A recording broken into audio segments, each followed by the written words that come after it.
Good morning, everyone. Welcome to the December and last public board meeting of the Metropolitan Transportation Authority.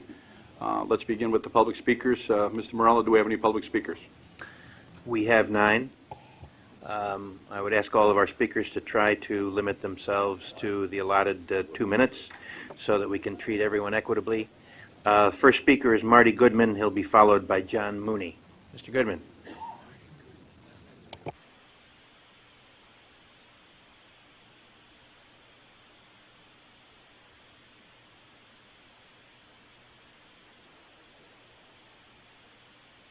Hello, my name's Marty Goodman. I'm a retired station agent and former E-Board member of Local 100.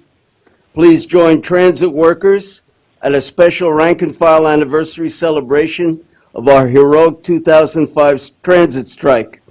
It's 6 p.m. next Monday at St. Mary's Church on 126th Street, just east of Broadway.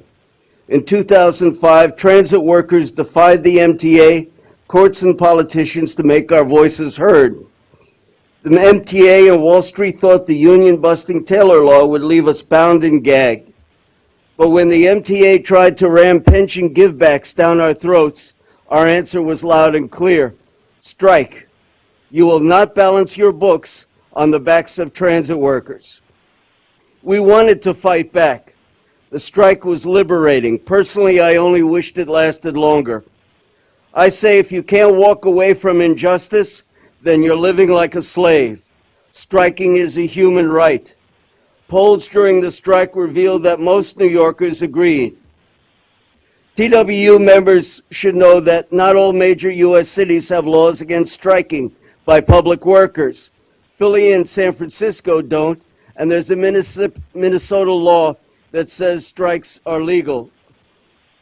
In November, the financial officer referred to 2010 and 2011 surpluses without mentioning the 950 layoffs in 2010. Post-strike, the books are still being balanced on our backs, or perhaps on the backs of Harlem, as maybe we'll discuss. Transit workers must discuss preparing for our next strike if the MTA forces us to do it again. Things are getting worse, not better. I say no to the proposed budget, cancel all tax-free payments to rich MTA bond holders. Working people need a raise, rip up the Taylor Law. Join us next Monday at St. Mary's Church at 126th Street. Come celebrate your labor heritage. And no MTA supervisors, please. Thank you. Thank you, Mr. Goodman. John Mooney, please. John will be followed by John Denny. Mr. Mooney, thank you. Thank you, Marty. Station Agent John Mooney. That's correct. It's the 10th year anniversary of our strike, our great strike. Without the workers, the trains and buses don't run. Make sure you got plenty of money in next year's budget so that we can get huge raises. Because if not, it's going to be the same thing again. No contract, no work. Now, dealing with this budget, I see that we have a contract that I'm against in this proposal. Trapeze Software, a Canadian company that makes software that's going to replace the station agent, replace the customer service that we provide in the subway station. I am against that. I'm against giving away station agent jobs. I'm against giving away customer service. I'm against service cuts for the customers.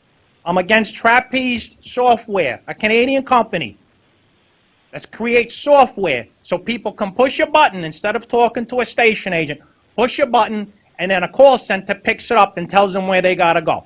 I'm against that. We need station agents in the subway to keep it safe and provide customer service. Thank you very much. Thank you, Mr. Mooney. John Denny. He'll be followed by Jameson Daig. I'm not a transit worker. I'm a retired postal worker. But I'm eagerly looking forward to next Monday at St. Mary's Church to celebrate the 10th anniversary of the great transit strike of 2005. I raised 2 families on my post office salary, and I have decent health care in my retirement. Why? Is it because a benevolent postal management gave it to me out of the goodness of their hearts? Hell no! It's because 200,000 postal workers walked off the job in an illegal strike in March 1970, risking jail, fines, and being barred from any future federal employment. I'm extremely proud of the 1970 postal strikers, and I'm equally proud of the transit workers who stood up against the boss class in 2005. But public sector workers in New York State have an unconscionable burden pressing down on them. Section 210 of the Taylor Law, imposing draconian penalties for exercising their right to strike.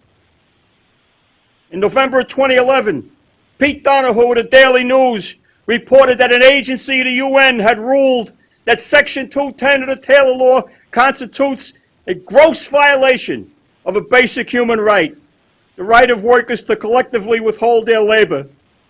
Our legislators in Albany so far have been pusillanimous in their response to this ruling. Only 2 bills have been introduced in 2014, both of them which went nowhere, which would have granted limited limits on the sanctions in case the workers were provoked to strike by management.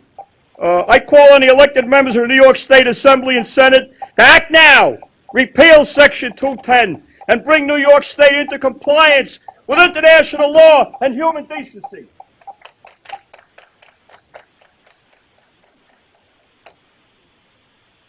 Jamison